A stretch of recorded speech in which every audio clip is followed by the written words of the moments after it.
Si Marco at Liza ay matagal nang mag-asawa.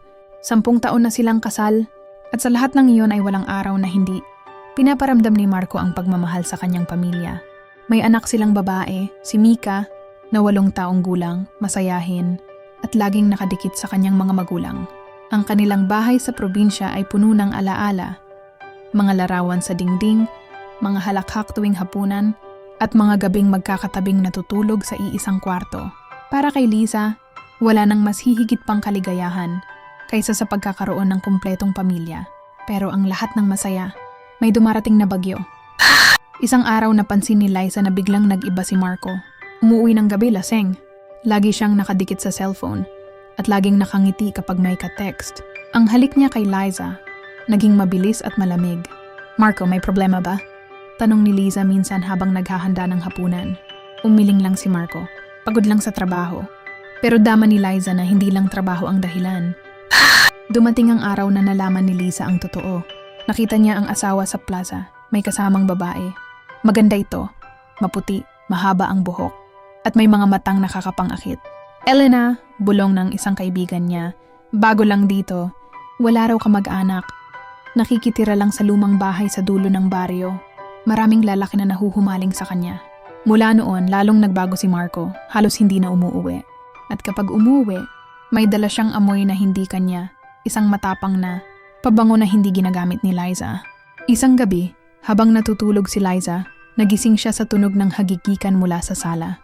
Akala niya ay si Marco, pero pagtingin niya sa kama, nandun ito. Mahimbing na natutulog. Lumabas siya at nakita ang isang babaeng nakaupo sa sofa, nakatalikod, humahagigik. Nang lapitan niya, bigla itong naglaho at naiwan lang ang malamig na hangin. Kinabukasan, dinala ni Mika ang isang tanong na nagpayanig kay Liza. "Sino yung ate kagabi sa kwarto ko? Ang ganda niya pero..." Umiyak siya ng dugo. Hindi na nakatiis si Liza. "Marco, may babae ka, di ba?" Sigaw niya isang gabi. Tahimik lang si Marco hanggang sa tuluyang umamin. "Oh, si Elena. Mahal ko siya." Para bang gumuho ang mundo ni Liza.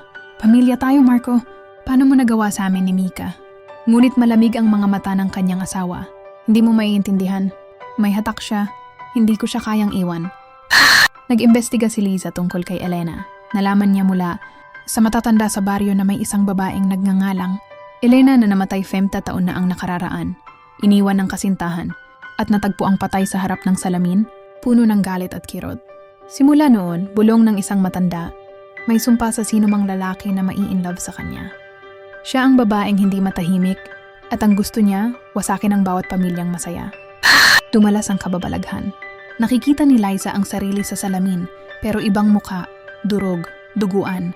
Si Mika, nakikitang nakatayo si Elena sa tabi ng kanyang kama gabi-gabi. At si Marco, parang wala na sa sarili, laging tulala at minsan, kinakausap ang salamin na parang may kausap na tao.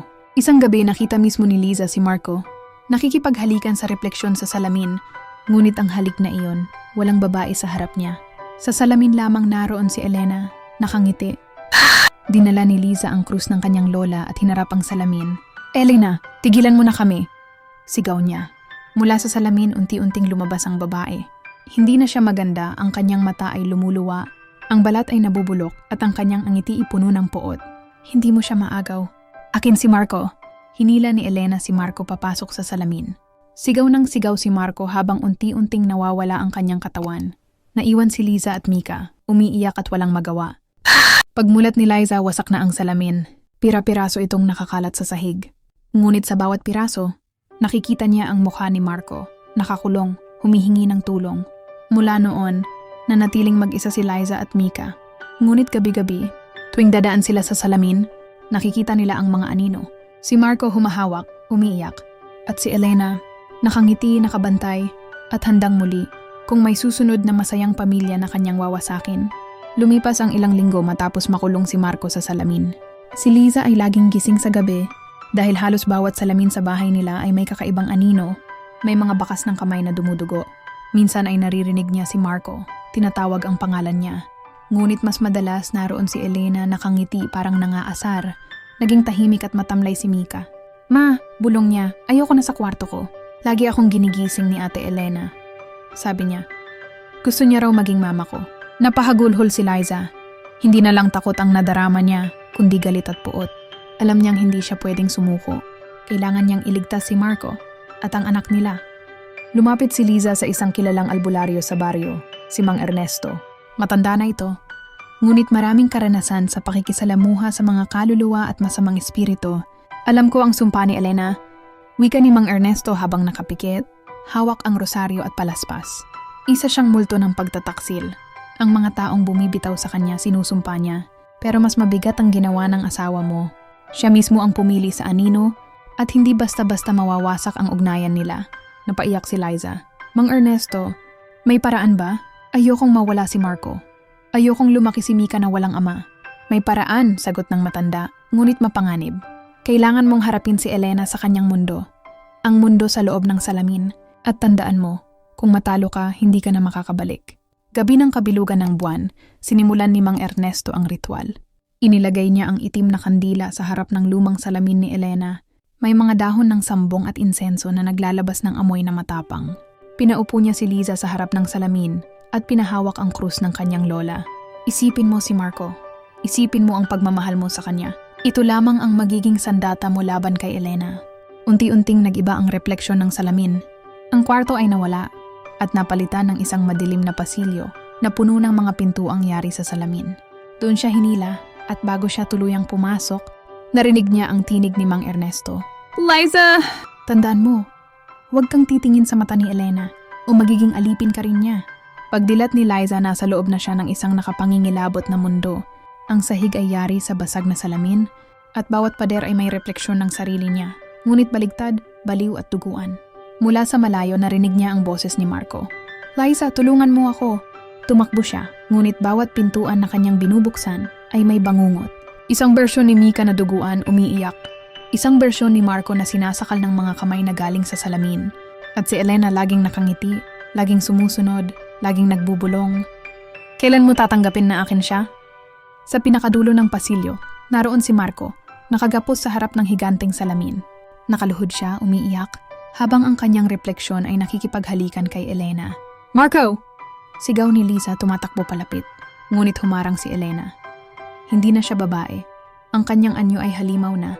Mahaba ang mga kuko, punit-punit ang balat, at ang kanyang ngiti puno ng demonyong halakhak.